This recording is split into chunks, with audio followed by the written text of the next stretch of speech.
Hello. Welcome to Season XV of the Horrific Podcast. We're two friends who live in different places but share a love for scary movies.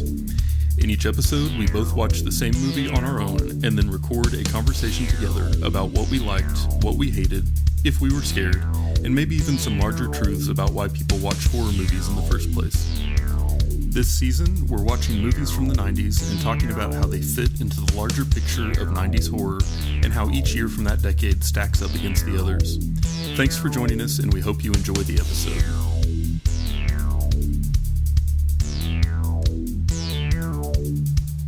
All right. We are continuing our journey through the 90s by making our way into 1996. This season, Season XV, we are going through each year from the 90s to talk about movies that came out that year that were not sequels or remakes and made less than $100,000 at the box office and that we haven't reviewed before. The idea here is that we are mining for untapped gems from a decade that has largely been maligned in horror movie history, and we would like to prove that the 90s still have some movies worth watching. And I think we found some of those so far. We definitely did. Ones that we might forget about unless we come back and re-listen to this season. Well, yeah, and a lot of them are on Tubi, so this is a very economical way to watch horror movies. I'm into it. Yeah. Makes life a lot easier. Yeah. So this week, before we talk about the movie that we watched, I wanted to talk about some of the movies that were not eligible. Mm-hmm.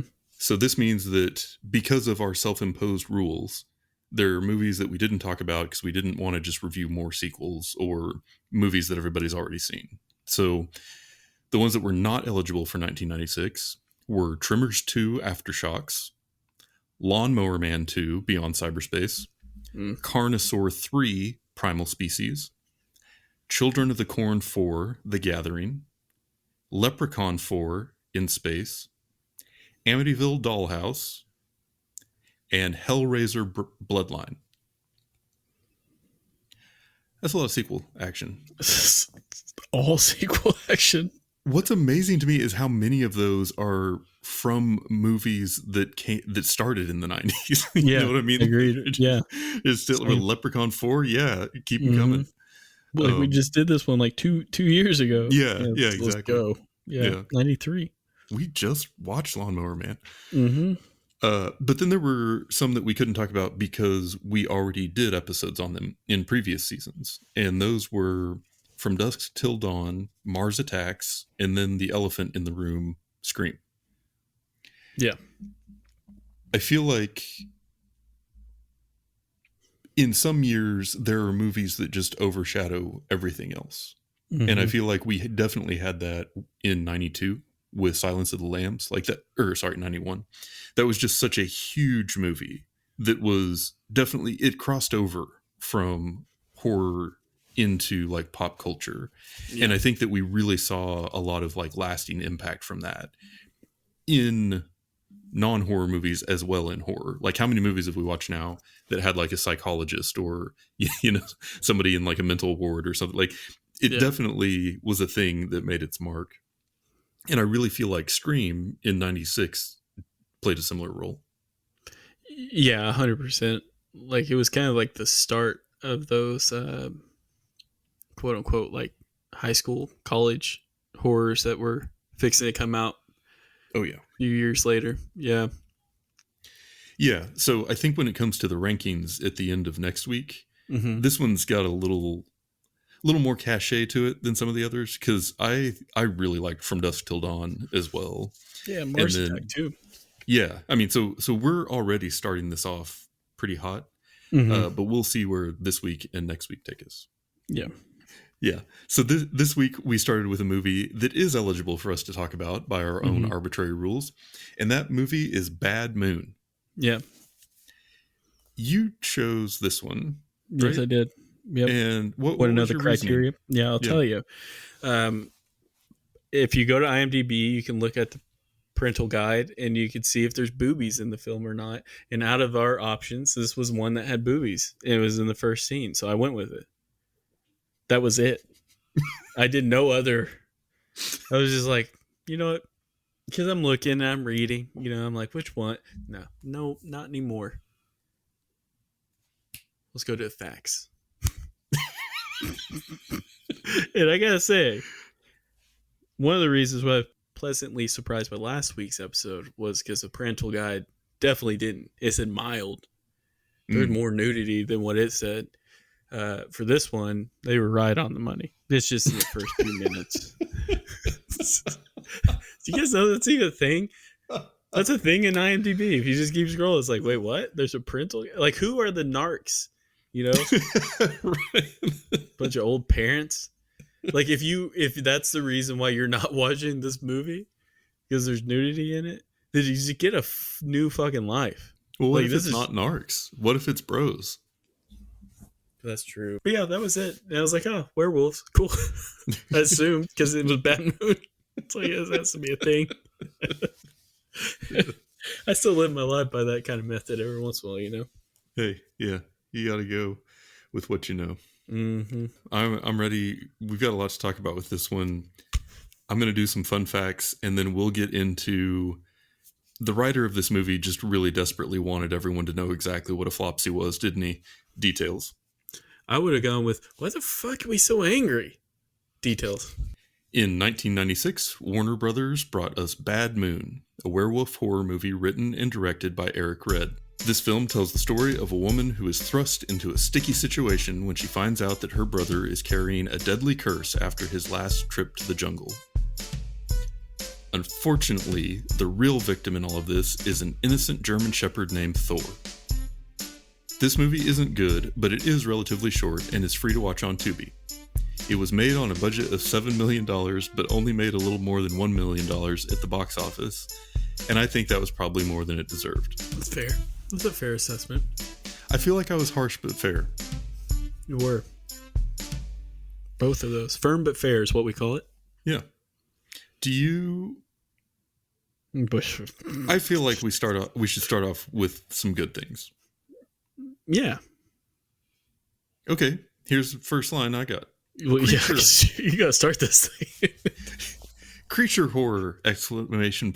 Monster movie! ! I feel like we kind of haven't done one of those in a little while. I mean, this one felt like more of a traditional one. Like werewolves feels like more of like a classic kind of horror monster, more so than like Leprechaun or Rumpelstiltskin, Yeah.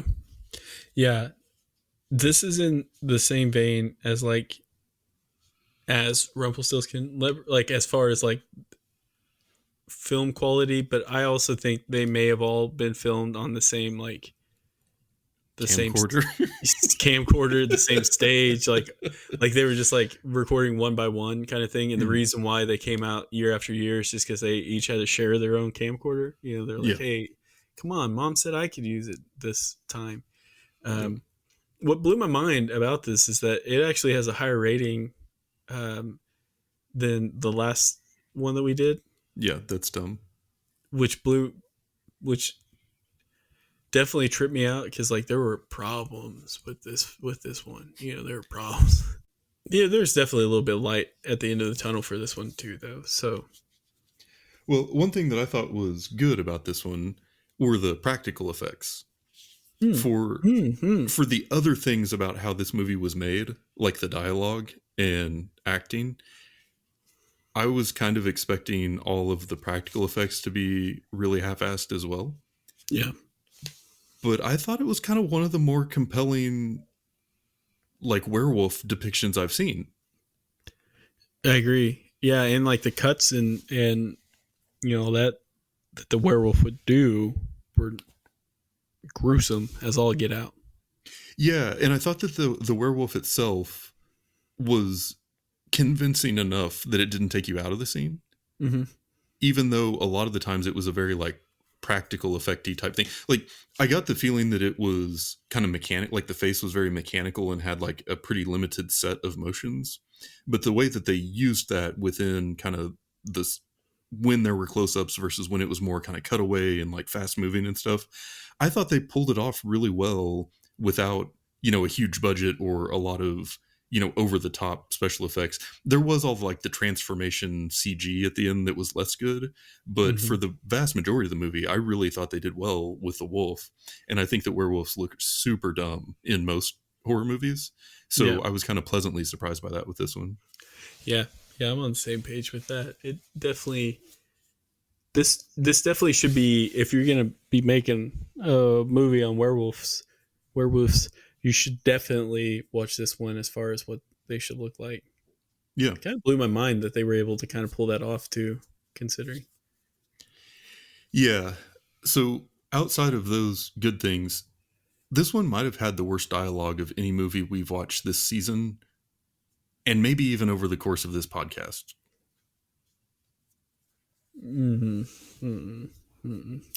Nope, definitely not. That's under the skin. Or no, that's probably Ghost. What was it? Ghost Story? Yeah, where there was like no talking, and then you just like watch the girl eat a pie for 20 minutes. They just all talk like, I just want to go see you. And then sad music plays. I just don't know why I'm dead. Yeah, it was fucking Ghost Story. This one's second, though. But who hit the note on the piano, Mm-hmm. Yeah, this one was also a little rough because there was some dog violence. And I'm not generally like a real we should never show violence in anything type person. I just actually really like dogs, and I feel like the dog was the good guy in this one, and he kind of got his ass handed to him a lot, but he was always in the right.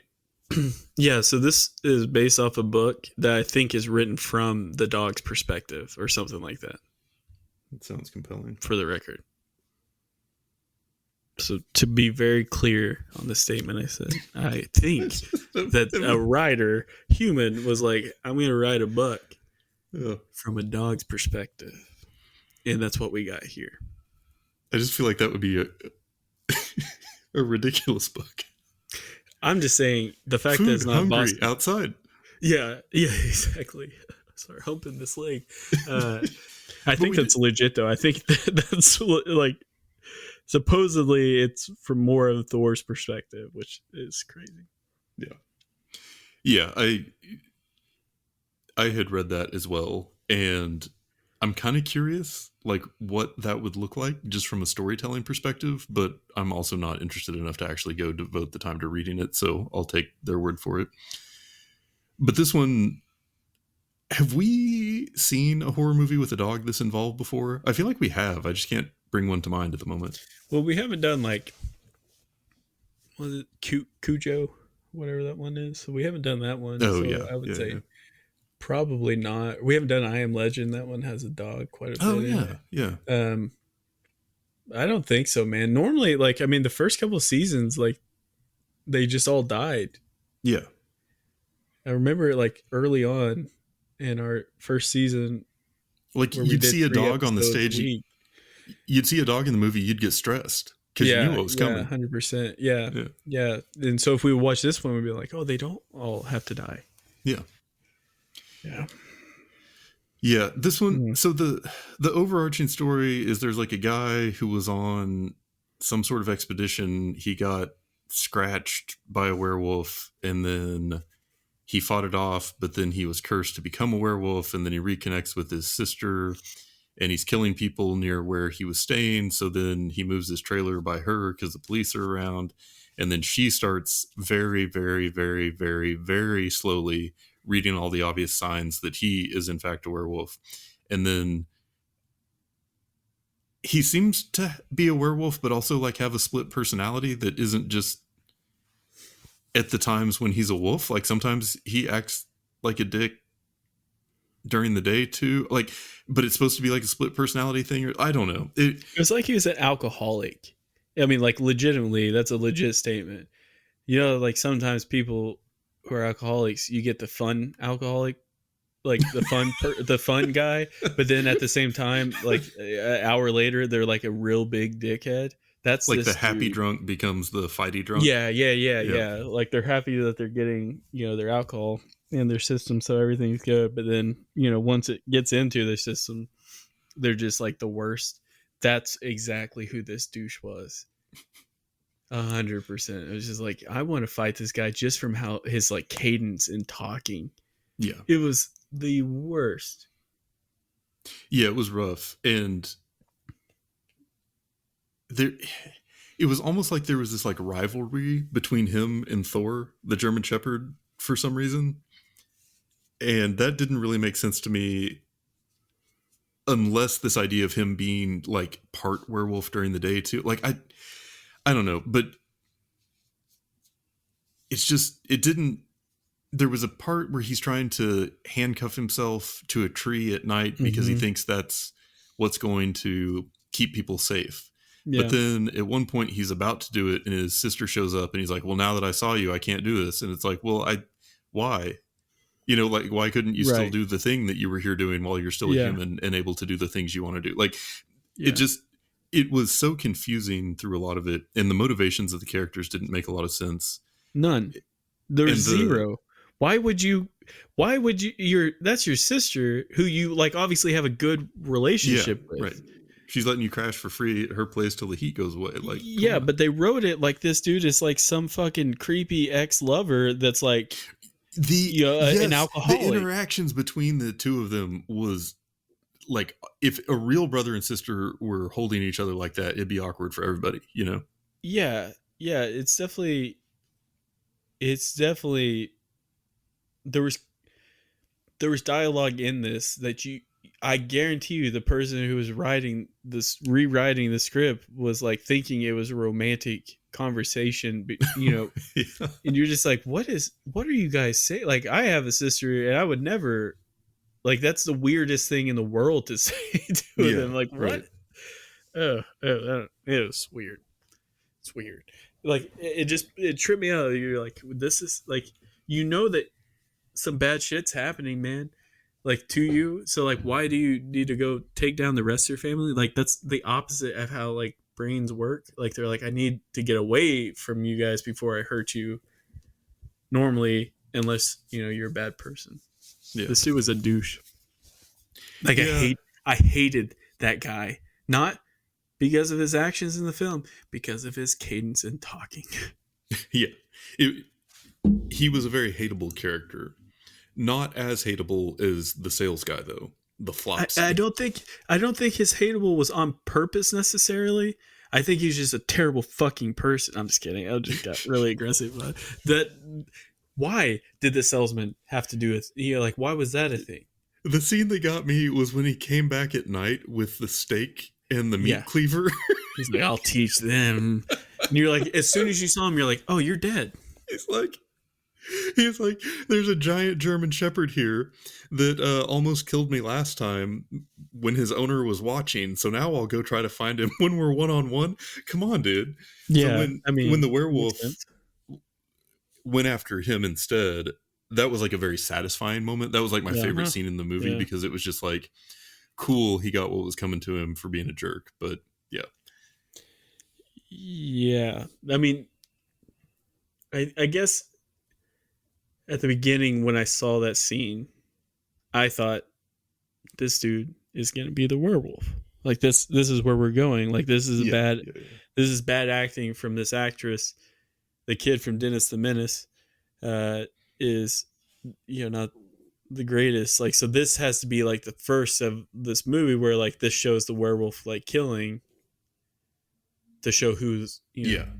But no, that wasn't the case at all. It was just a weirdo salesman, and she was a lawyer, and she's like, I got you. I was like, but technically, your dog did hurt this dude. Like, it was just weird. Didn't make any sense. Don't you ever mess with a lawyer on her own turf. Yeah. They'll make laws that fuck the rest of us. Don't even get me started on that, man. Talk about bad mood. I think the best thing about the lawyer was that she was the mom to the kid sidekick, which is an essential part of any 90s movie. That's a good point. Yeah. And, you know, I sometimes feel like kids are like involved in films because obviously majority of people don't want kids to be hurt, as they should not be. They should never be hurt. This one, it almost like it didn't make like, I don't know. He disappeared for long periods of time. Exactly. Yeah. And so it's like, why is he there then? Like, it could have just been fucking Parrot at this point. Well, if he wasn't there, who would have snuck into the dog pound to free Thor? Yeah, there was a lot. There was a lot of resources spent on getting that damn dog out of. Um, yeah, And then there's like the dramatic scene of like Thor running down the road back home, and then like the kid riding his bike down the middle of the street at night. You're just like, yeah. is this how he goes? Well, it was the '90s, so it was like that was Werewolf's normal. the least of his worries. Yeah, But yeah. It was the '90s. They didn't give a shit about those kids. We know. yeah, We know. Like what? Yeah. yeah, I think what got me. I think honestly, like watching this, you know, I didn't want to like punch and dig my eyes out with it. It just got to a point where I was like, this doesn't make any sense to me. Like I felt like the mom knew, like from what she was reading, and she knew what was going on, but still like she didn't question it, and she still let them take Thor. And I was like, well, maybe yes, she's letting them take Thor for another reason, because they thought Thor bit or killed someone, the salesman. right, yeah, And so I'm like, well, maybe, it's like a ploy, like it's a trick to the brother or something like that. And it was like in my life, where I'm at in my life right now, if anyone was acting that strange around me, and like especially in my house, like I drool for moments like that in real life. Because this is the only place in this world where I could be like, get the fuck out of here, or I can punch you in your face. you're in And complete control, you're gonna say, oh, you can't punch people. You still get in trouble. Not in my house. I'll king of your fucking castle. deny it.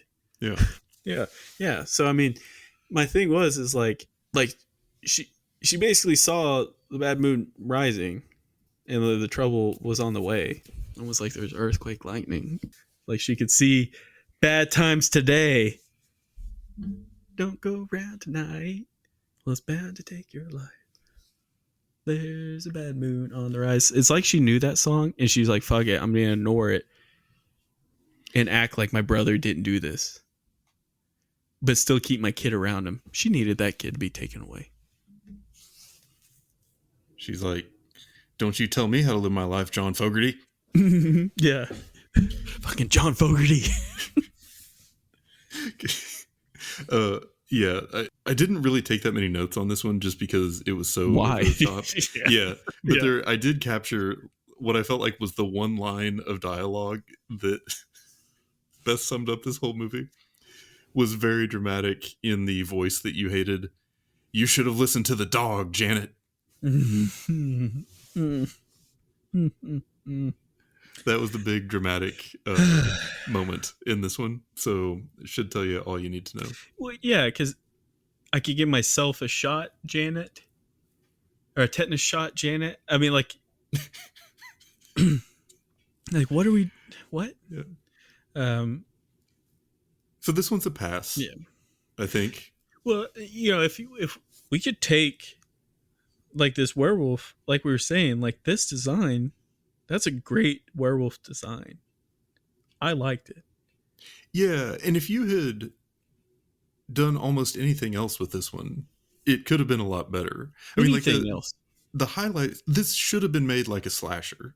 It should have been like the focus of the movie is the plot's kind of moving slowly during the day, and then at night you have the point of view shot of the werewolf like sneaking up or stalking a person and then attacking them in a grisly fashion, right? Like it's the easiest formula in the world to copy when you have like a convincing looking monster like this. And so the fact that they didn't do that and they tried to work in all these like I don't know if they were just trying to make it more of a drama or like play on your emotions more or what, or if it was just like a poor translation of what the book was. Like maybe the book wasn't really meant to be a horror movie. Maybe the book was meant to be more of like kind of a heartwarming family tale in a weird way or something. Like Homeward Bound with werewolves. Yeah, exactly. Yeah. And the movie should have been made more around like the theme that it was going for. Like you can't have one foot in like heartwarming mom and son and Thor live happily ever after and one foot in like this super gnarly looking bloody werewolf, you know? Right. It makes Thanksgiving dinner in the future is pretty awkward. Hey, where's your brother? He's dead. Thor killed him Thank God. Yeah. The dialogue that got me actually was this one. Janet saying, Ted? Ted saying, yes, Janet? Janet saying, if I ask you a question, will you tell me the truth? Uncle Ted says, of course. She says, where's Marjorie? And he says, Seattle. And he just turns and walks away. Powerful. But I guess I could file that under, why the fuck are we watching this? Right. Who is Marjorie? Like, what are we doing here, people? So I think Marjorie was supposed to be his girlfriend from the opening scene. It was. That he probably killed. Yeah. It's like, what is happening here, people? And like, so that's showing like she's questioning all this. Like, that's why I get mad, because it's like she knows. That's why I quoted Bad Moon Rising. Yep. The lyrics, because it's like, she knows. Like, this is a bad. And I love my brother. I love you. But yeah, start acting fucking strange in front of me. I probably wouldn't do anything. You guys are homies. But still, you know what I'm saying? Like, I would probably try to fight something. Yeah. And the biggest problem that I have with this one is just that from a movie making perspective, it didn't use the things that it was strong at, and it tried to use the things that it was weak at. And that's always a formula for just a bad movie experience. And it really sucks to see it when something good gets wasted.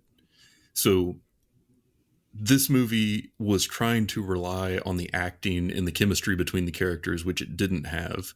And it was doing that at the expense of playing up the intensity and horror that the visual aspects of the werewolf could have had. So in conclusion, I want to say Bad Moon, more like bad movie making. Ooh. I got something too. What do you think the actual lyrics to Bad Moon Rising is about? I'm just kidding. I'm so sorry. I'm sorry, dude. And that's it for today's episode. If you've listened this far, then thank you, and we hope you've enjoyed it. We're always looking for new ideas, so if you have any questions, comments, or movie suggestions, please send us an email at thehorrificpod@gmail.com. Or hit us up on the IG. That's what the kids call Instagram. Just search for The Horrific Podcast. Thanks for listening.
What were the other options on here? Nothing. I can't even pronounce the Frighteners. Just you wait till next week, my friend. I've got one queued up for us, but I have not checked the parental advisory section, so I don't know. Well, hey, it's your pick, man. It's my choice regardless. Yeah, so, your rules. Yeah, we'll see. See where we end up. I hope everyone listens to this from here on out. When they know it's a pick that I have, I hope they think to themselves, that's what I'm doing. You never know. I'll never tell you. But if there's no boobies in it, then that tells you I didn't. I think we could title this episode the episode that if my employer heard I would be fired super fast.